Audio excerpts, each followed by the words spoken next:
الحمد للہ وحدہ والصلاة والسلام علی من لا نبی بعدہ اما بعد فاعوذ باللہ من الشیطان الرجیم بسم اللہ الرحمن الرحیم تلک امۃ قد خلت لها ما کسبت ولکم ما کسبتم ولا تسألون عما كانوا يعملون۔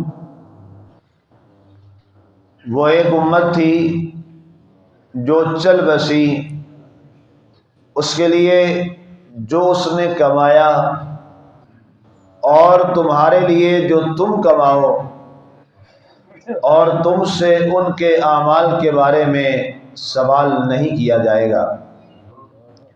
سامعین، آج ہماری سورہ البقرہ شریف کی آیت مبارکہ نمبر 134 134 تک کی تلاوت و ترجمہ کا شرف نصیب ہوا۔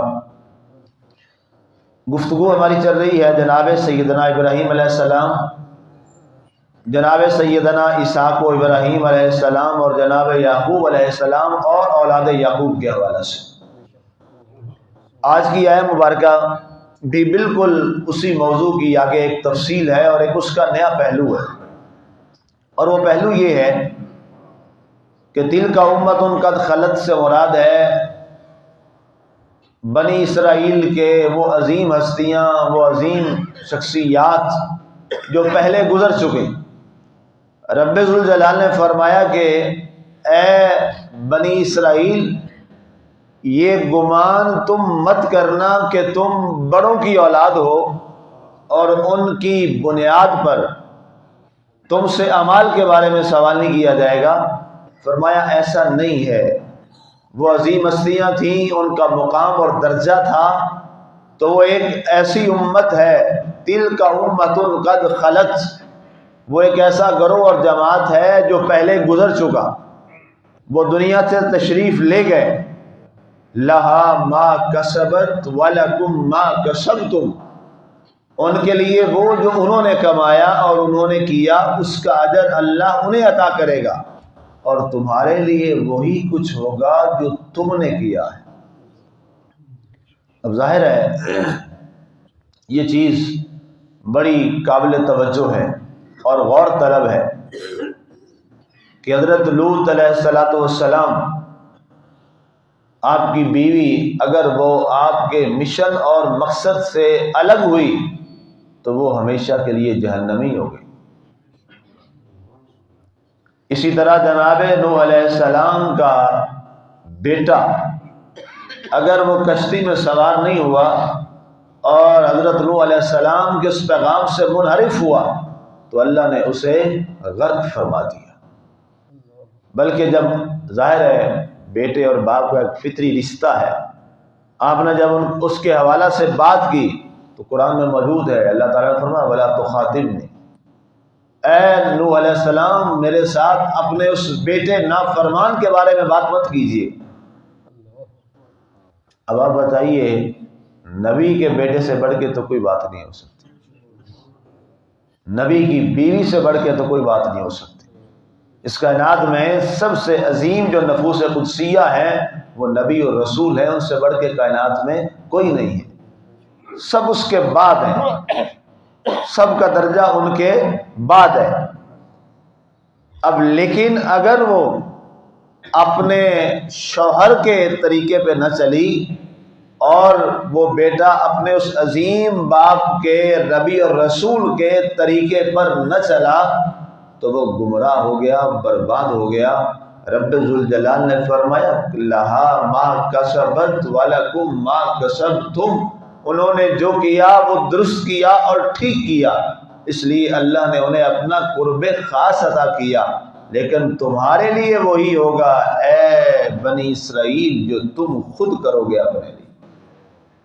اگر تم اس راستے سے منحرف ہو گئے، اگر تمہیں جناب ابراہیم علیہ السلام نے جس کی وصیت کی تھی، یہ کل والی ہی آیت مبارکہ جس پر میں نے بات کی تھی کہ اذ قال لبنیہ ما تعبدون من بعدی قالوا نعبد الہک و الہ آبائک ابراہیم و اسماعیل و اسحاق الہ واحد، اس کا تعلق ہے اس کے ساتھ کہ جب وہ دنیا سے رخصت ہو رہے تھے تو انہوں نے وصیت کی اپنی اولاد سے اور پوچھا کہ بتاؤ میرے بعد تم کس کی عبادت کرو گے؟ تو انہوں نے کہا ہم اسی کی عبادت کریں گے جو ہمارے آباء و اجداد نے، ابراہیم و اسماعیل و اسحاق و یعقوب علیہ السلام، انہوں نے جس خدا کی اور اللہ وحدہ لا شریک کی عبادت کی ہے، ہم بھی اسی کی عبادت کریں گے۔ اگر ایسا رہا کہ انہوں نے اپنے اس عظیم ہستیوں اور نفوس قدسیہ کے طریقے کو نہ چھوڑا اور اس طریق پر چلتے رہے تو یقیناً کامیابی اور کامرانی اور دارین کی فلاح اللہ انہیں ضرور نصیب کرتا، لیکن انہوں نے ایسا نہ کیا اور اپنے ان عظیم ہستیوں کے جن کے ساتھ ان کا تعلق تھا اس کو چھوڑ دیا، تو پھر اللہ تعالیٰ نے تمام کو تباہ و برباد کر دیا۔ قرآن میں موجود ہے کس قوم کو اللہ نے کیسے کیسے تباہ کیے۔ ابھی ہمارے لیے بھی سبق ہے، ظاہر ہے یہ قرآن تو ہمارے لیے آیا ہے، ہم نے اسے پڑھنا ہے، ھدی للمتقین ہے، تو پھر اس کا ہمارے ساتھ کیا تعلق ہے؟ ہمارے ساتھ یہ تعلق ہے کہ اے قرآن پڑھنے والے، اے قرآن کو سیکھنے والے، سکھانے والے، یہ توجہ رکھنا، اگر تمہارا تعلق اور واسطہ جناب رسالت مآب صلی اللہ علیہ وآلہ وسلم سے، آپ کے صحابہ کرام و اہل بیت اطہار سے وہ والا رہا جو ان کا تھا، تو فرمایا مبارک ہو، اللہ تمہیں کامیابیوں سے نواز دے گا۔ اور اگر تم نے اپنا چہرہ موڑ لیا اس انداز اور طریق اور راستے سے جو راستہ ان عظیم ہستیوں کا تھا، تو پھر یاد رکھنا انہوں نے جو کیا وہ تو گزر گئے، وہ تو اپنے اعلیٰ مقام میں ہوں گے، لیکن تمہارے لیے وہی ہے جو تم نے کیا ہے۔ اگر تم نے اس راستے کو چھوڑ دیا تو تباہی اور بربادی تمہارا مقدر بن جائے گی۔ اب یہ ہمارے اوپر فرض ہے کہ ہم نے دیکھنا ہے کہ ہماری زندگی کہاں کہاں میچ کرتی ہے سیرت رسول صلی اللہ علیہ وآلہ وسلم سے۔ معیار دنیا میں صرف اور صرف سب سے پہلے جو ذات ہے جس کے عظیم اسوہ کی گواہی اللہ نے خود قرآن میں دی ہے، لَقَدْ كَانَ لَكُمْ فِي رَسُولِ اللَّهِ أُسْوَةٌ حَسَنَةٌ، فرمایا تحقیق یہ بات طے ہے تمہارے لیے ہمارے نبی صلی اللہ علیہ وسلم اور محبوب کی زندگی بہترین نمونہ ہے۔ جو جو آقا نے کیا، جو جو آقا نے فرمایا، اس پر اس انداز میں چلتے جائیے، اللہ تعالیٰ تمہیں اپنی بارگاہ میں رسائی عطا فرما دے۔ اگر صحابہ کرام رضوان اللہ تعالی مجمعین کی شخصیات کو دیکھا جائے تو انسان دنگ رہ جاتا ہے، حیران ہو جاتا ہے انسان کہ وہ کیا عظیم لوگ تھے۔ انہوں نے کیسے مانا اپنے نبی اور رسول صلی اللہ علیہ وسلم کو، کبھی اس پر یہ بھی استفسار نہیں کیا کہ آقا اب یہ ایسے ہے تو ایسے کر لیا جائے، نہیں، جیسے دیکھا چپ کر کے سمجھ آیا پھر بھی کر لیا، سمجھ نہیں آیا پھر بھی کر لیا۔ حضرت علی رضی اللہ عنہ کی ایک روایت میں آپ کو درس قرآن میں پہلے ایک دو مرتبہ سنا چکا ہوں یہ کہ آپ میدان عرفات میں اپنے وصال تک جب بھی وہاں جاتے تھے تو ایک جگہ آتی تو وہاں آپ سر نیچا کر لیتے تھے، اور پھر آگے وقت جگہ گزرتی تو آپ سر اونچا کر لیتے۔ لوگوں نے کہا کہ علی ہم نے بہت نوٹ کیا ہے، یہ وجہ کیا ہے تم اسی جگہ پہ آ کے سر نیچا کرتے اور پھر تھوڑا سا آگے جا کے سر اونچا کر لیتے ہو، کوئی خاص وجہ ہے؟ کیا وجہ ہے؟ یہ اس جگہ میں کیا ہے؟ تو میدان عرفات ہے، چٹھیل میدان ہے۔ کہا مجھے یہ کچھ نہیں پتا کہ اس سے کیا مراد ہے، بس میں نے تو اپنے محبوب کو ایسا کرتے ہوئے یہاں دیکھا تھا، میں تو ایسے ہی کرتا۔ یہ دین ہے، یہ دین ہے، یہ حقیقی فلاح ہے، یہ حقیقی اطاعت ہے، یہ حقیقی اتباع ہے۔ جیسا آپ نے کیا ویسا ان ہستیوں نے کر دیا، سمجھ آئی تب بھی، نہ سمجھ آئی تب بھی، بس جب عہد جو کر لیا لا الہ الا اللہ محمد رسول اللہ صلی اللہ علیہ وسلم، یہ بہت بڑا عہد ہے اور بہت بڑا بندھن ہے۔ یہ عہد میں ہر روز دہراتا ہوں، آپ نوٹ کرتے ہو، ادھر سے قرآن میں ہر آیت میں یہ ضرور میں عہد دہراتا ہوں۔ اس کی کوئی وجہ ہے، بار بار اس کی ہر روز ریپیٹیشن کی کیا وجہ ہے؟ اس لیے کہ اصل جو بنیاد ہے، جس عہد پر ہم سارے کھڑے ہیں، وہ عہد یہی ہے، لا الہ الا اللہ محمد رسول اللہ صلی اللہ علیہ وسلم۔ اور سب کچھ کا مدار اس پر ہے کہ اللہ کے سوا کوئی لائق عبادت نہیں، اور حضرت سیدنا محمد رسول اللہ صلی اللہ علیہ وسلم اللہ کے رسول ہیں۔ مدار سارا اسی پر ہے۔ ایک شخص یہودی ہوتا ہے، عیسائی ہوتا ہے، سکھ ہوتا ہے، ہندو ہے، بدھ مت ہے، نیچری کچھ بھی ہے، وہ کیا کرتا ہے کہ اچانک جہنم سے نکل کر جنت والے راستے میں آ جاتا ہے، وہ یہی پڑھتا ہے نا، لا الہ الا اللہ محمد رسول اللہ صلی اللہ علیہ وسلم، اس جہنم والے راستے میں تھا، اس کلمے نے اس کو جنت والے راستے پہ ڈال دیا۔ یہ اتنی بڑی چیز ہے، اور کلمہ ہی سب کچھ ہے۔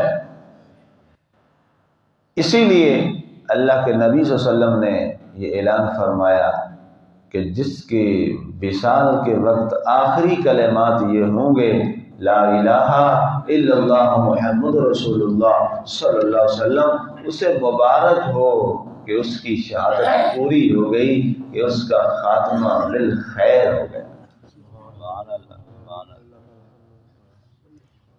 یہ ظاہر ہے جب بار بار ہم اس کو دہرائیں گے نا، بار بار اس عہد کو ریوائز کریں گے، اس کو تازہ کریں گے، بار بار اس کلمے کو پڑھا کریں گے۔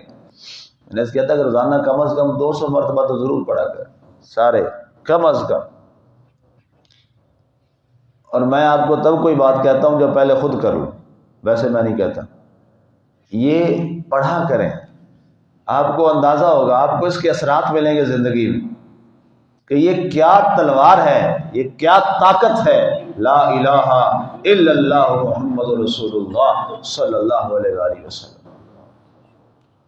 بخاری شریف کی حدیث پاک ہے، جاء اعرابی فقال کل فی الاسلام ولا اسأل بعدک یا رسول اللہ صلی اللہ علیہ وسلم۔ ایک عرابی آگے کہتا ہے، یا رسول اللہ مجھے اسلام کے بارے میں کوئی ایک بات بتا دیں، میں ان پڑھ سا آدمی ہوں، مجھے یاد نہیں رہتا، کوئی ایک بات بتا دیں، اس کے بعد میں نے کسی سے کوئی نہیں پوچھنا، بس جو آپ نے بتا دیا میں اسی پہ عمل کروں گا۔ آقا کریم علیہ السلام نے، ظاہر وہ عرابی تھا، دیہاتی تھا بیچارہ، بدو تھا، آپ نے اس کو ایک ہی بات فرمائی، اور وہ کہتا ہے کہ اس کے بعد میں واپس چلا گیا اپنے اس گاؤں میں، قصبے میں، دیہات میں، اور اس کے بعد پھر میں نے کسی سے کوئی پوچھا نہیں ہے، اور اللہ نے مجھے جنت اور آخرت کی ساری بھلائیاں عطا کر دی۔ آقا نے مجھے فرمایا، قل لا الہ الا اللہ محمد رسول اللہ صلی اللہ علیہ وسلم ثم استقم، فرمایا اے رابی ایک ہی بات ہے، یہ کلمہ شریف پڑھ، لا الہ الا اللہ محمد رسول اللہ صلی اللہ علیہ وسلم، اور پھر ساری زندگی اس پر ڈٹ جا، بس یہی دے رہا تھی۔ اصل ہے استقامت، اس پر ڈٹ جانا۔ جو پھر ڈٹ گیا، بس پھر اس نے کہا میں نے پھر ساری زندگی کسی سے کچھ نہیں پوچھا، میں پھر اسی پہ ڈٹا رہا۔ کبھی گناہ کی طرف ارادہ آیا تو وہ حیا کر، کس سے وعدہ کیا ہے؟ برائی کی طرف سوچ گئی، کہا خیال کر، کس سے وعدہ کر کے آیا ہے؟ دو ہستیوں سے، ان سے تو چھپا نہیں ہے، ایک اللہ ہے، ایک رسول ہے صلی اللہ علیہ وسلم، ہم دونوں سے چھپے نہیں ہیں، ہم دونوں سے چھپے نہیں ہیں۔ اور قرآن کے مطابق میرے محبوب سے تو پہلی امتیں نہیں چھپی تھیں، تو اپنی امت کیسے چھپ سکتی؟ 7-8 دن پہلے میں نے کہا تھا نا، آیا تھا درمیان میں کسی طرح کا موضوع، تو اس میں نے بیان کیا تھا کہ اللہ جب پہلی امتوں کو لائے گا تو امتیں انکار کر دیں گی، اللہ معاف کرے، یا اللہ نبی سانو دسے ہی کچھ نہیں، ہم کیا کرتے، ہمیں تو اس نے تبلیغ ہی نہیں کی، صاف ہی مکر جائیں گے، سیدھا نبی پہ الزام در دیں گے۔ الزام اسی پہ کوئی بھی بات ہو نا جی، سب سے پہلے الزام مجھ پہ ہی آتا ہے، سانو مولوی صاحب دسے ہی کچھ نہیں، مولوی صاحب چارے باویں جناب سارا دن رات لگے ہوں، ہاں جی، نبی پہ سیدھا اعتراض کر دیا، اور نبی نے ہمیں بتایا ہی کچھ نہیں ہے۔ اللہ نے فرمایا نبی سے اللہ کو تو پتہ تھا، کہا تم نے بتایا نہیں، انہوں نے تمہاری ڈیوٹی ہی لگائی تھی۔ یا اللہ میں نے تو پوری تبلیغ کی ہے۔ وہ پھر انکار کریں گے۔ اللہ فرمایا کوئی گواہ ہے؟ نبی سے فرمایا گواہ لے آ۔ ہاں جی مولا گواہ ہے۔ کون گواہ ہے؟ تیرا محبوب محمد رسول اللہ صلی اللہ علیہ وسلم گواہ ہے۔ سبحان اللہ۔ اب پہلے دنیا میں نوح علیہ السلام آئے تھے یا وسلم آئے تھے؟ ہاں جی نوح علیہ السلام پہلے آئے نا دنیا میں، آقا تو بعد میں آئے۔ سارے نبی پہلے آئے، آقا تو سب سے آخر میں خاتم الانبیاء بن گیا، ٹھیک ہے جی۔ لیکن گواہی کس کی دیں گے؟ سارے نبیوں کی دیں گے۔ تو جو سارے نبیوں کی گواہی دیتا ہے اپنی امت اس سے چھپ جائے گی؟ ہاں جی تو پھر اس لیے اس عہد کو کبھی نہیں بولنا۔ جب شیطان غالب آئے تو فوراً اپنے آپ کو گریبان سے خود پکڑو، اب اپنا محاسبہ نفس کرتے ہوئے کہو خیال کر کس سے عہد کیا ہے؟ اللہ سے اور اللہ کے رسول سے۔ اس عہد وفا کو ہم نے ہمیشہ اپنی نظروں کے سامنے رکھنا ہے۔ اسی لیے اللہ کے رسول نے فرمایا کہ جو دنیا میں کلمے کے ساتھ جڑا رہا، جو دنیا میں کلمے کے ساتھ جڑا رہا، جو دنیا میں کلمے کے ورد کے ساتھ جڑا رہا اور کلمے کو اپنے دل میں اتارتا رہا اور اس کے تقاضے پورا کرتا رہا، فرمایا اس کو بشارت ہے میری طرف سے، جب اسے موت آئے گی اللہ خود بخود اس کی زبان پر کلمہ جاری فرما دے گا۔ یہ بات طے ہے، لیکن اس کی مشق اور پریکٹس ہم نے جیتے جی دنیا میں کرنی ہے۔ اب سارے احباب 200 مرتبہ تو اپنے اوپر فرض کرا دے کم از کم لا الہ الا اللہ محمد رسول اللہ صلی اللہ علیہ وسلم۔ اور اس کا طریقہ یہی ہے، آنکھیں بند کر کے کلمہ شریف جب لا الہ الا اللہ ہو تو توجہ اللہ کی طرف اور حرم سامنے ہو، اور جب محمد رسول اللہ صلی اللہ علیہ وسلم کہیں تو روضہ رسول سامنے سینے میں سجا ہوا ہو، آنکھیں بند کر کے اس تصور میں آپ آج سے ذرا کر کے دیکھیے، 15-20 منٹ لگتے ہیں، کوئی زیادہ وقت نہیں ہے، وہ ذرا لگا کے دیکھیں، پھر دیکھیے گا انشاءاللہ اللہ اس قلب کو روشنی کیسے دیتا ہے۔ یہ سارے کریں، سب احباب کریں۔ شکر ہے ہمارا کلمہ ایک ہے سب کا، ورنہ اس پہ بھی رولا ہونا تھا۔ کلمہ تو سب کا ایک ہے نا جی، ہاں جی سارے کلمہ شریف تو پڑھیں ہم لوگ اور اس کو اتاریں اپنے سینے میں، اپنے جگر میں، دل میں، تو فرمایا پھر تمہارے لیے کیا ہوگا؟ وَلَكُمْ مَا كَسَبْتُمْ، تمہارے لیے ہے جو تم نے کمایا، وَلَا تُسْأَلُونَ عَمَّا كَانُوا يَعْمَلُونَ، جو وہ کر گئے اس کے بارے تم سے سوال نہیں کیا جائے گا، اور جو تم کر رہے ہو اس کے بارے ان سے سوال نہیں کیا جائے گا۔ ٹھیک ہے جی، اس لیے ہم نے اس عمل کی دنیا میں آگے بڑھنا ہے انشاءاللہ۔ اور میرا یقین ہے، گمان نہیں میرا یقین ہے، کہ جب انسان اللہ کی راہ میں نکلتا ہے تو اس کی مدد اللہ خود کرتا ہے، اللہ خود اس کی مدد کرتا ہے اور اس کی مدد آتی ہے۔ تھوڑے سے ظاہر ہے مشکلات چیزیں، جب بندہ باہر نکلتا ہے، کہیں موسم گرم، کہیں سرد، کہیں تیز ہوا، کہیں آہستہ ہوا، ٹھیک ہے، کہیں ٹریفک آپ کو بلاک ملے گی، کہیں سڑک کھلی ملے گی، یہ حالات تو ہوتے ہیں راستے میں، ٹھیک ہے نا جی۔ آپ کہیں نہیں جی یہاں سے چلے تو اینڈ تک جناب ہے خالی سڑک ہی ساروں لبے ہے جی، سگنل فری چلتے جائیں، نہیں، کہیں بلاک ٹریفک آئے گی، کہیں تھوڑی آئے گی، کہیں بہت زیادہ آئے گی، کہیں آپ کو اشارے پہ 3 دفعہ اشارہ بند چل جائے گا، آپ پھر بھی رکے ہوئے ہوں گے، تو اس کا مطلب کیا ہوتا ہے؟ آپ اپنی منزل چھوڑ دیں، آپ نے جدھر جانا ہے آپ وہ راستہ ہی چھوڑ دیں۔ راستے نہیں چھوڑے جاتے، مشکلات کو برداشت کیا جاتا ہے۔ اللہ ہمیں اپنی زندگی میں اس منزل تک پہنچنے کے لیے، ہم سب کی منزل تو وہی ہے نا جی، اللہ رسول، اس کے علاوہ کوئی اور منزل نہیں ہے تو نکال دیں، منزل یہی رکھیں اللہ رسول صلی اللہ علیہ وسلم۔ اور ظاہر ہے اللہ کو تو ہم نے براہ راست دیکھا کوئی نہیں ہے، اور نہ ہمیں اس کا ہے کہ فلاں جگہ وہ رہتا ہے، ٹھیک ہے جی۔ اگر اس کو مکان میں مقید کریں گے تو پھر تو وہ ظاہر ہے اس کی ذات ایک شخصیت ہو جائے گی، وہ اس سے پاک ہے۔ فرمایا میں تو لا مقام ہوں، سبحان اللہ۔ اس کا مقام تیار نہیں کر سکتے، ٹھیک ہے جی۔ ہاں جی کہ جی مسجد میں ہے تو مندر میں کون ہے، اس جگہ کون؟ اللہ ہر جگہ ہے، اللہ ہر جگہ ہے۔ اس کو یہ بھی نہیں کہہ سکتے وہ عرشوں پہ ہے، اگر وہ عرشوں پہ تو پھر فرشوں پہ کون؟ فرش پہ ہے تو پھر عرش پہ کون ہے؟ پہلے پہ ہے تو ساتویں پہ کون ہے؟ اس لیے وہ تو مکان سے پاک ہے، وہ ذات ایسی ہے۔ اس لیے پھر ہمارے سامنے ماڈل کیا ہے؟ اللہ نے نہ ہم نے اللہ کو دیکھا، نہ اللہ کو یہ کام کرتے ہوئے دیکھا۔ ہاں جو ماڈل سارا دنیا میں آیا وہ تو ہے رسول اللہ صلی اللہ علیہ وسلم کی ذات۔ ہم نے اس ماڈل کو سامنے رکھ کے اپنی زندگی کا تعین کرنا ہے۔ اللہ ہمیں عمل کی توفیق عطا فرمائے، اور قرآن کے اس پیغام کو ہمیں سن کر سمجھ کر خود عمل کر کے باقی لوگوں تک یہ پیغام پہنچانے کی ہم سب کو توفیق عطا فرمائے، تاکہ اس کار خیر میں ہم سب کا بھی حصہ ہو جائے، اور وہ جو کلمہ توحید و رسالت ہے اس کا وظیفہ ہمیں ہمیشہ کثرت سے کرنے کی توفیق عطا فرمائے۔ آمین و ما علینا الا البلاغ المبین۔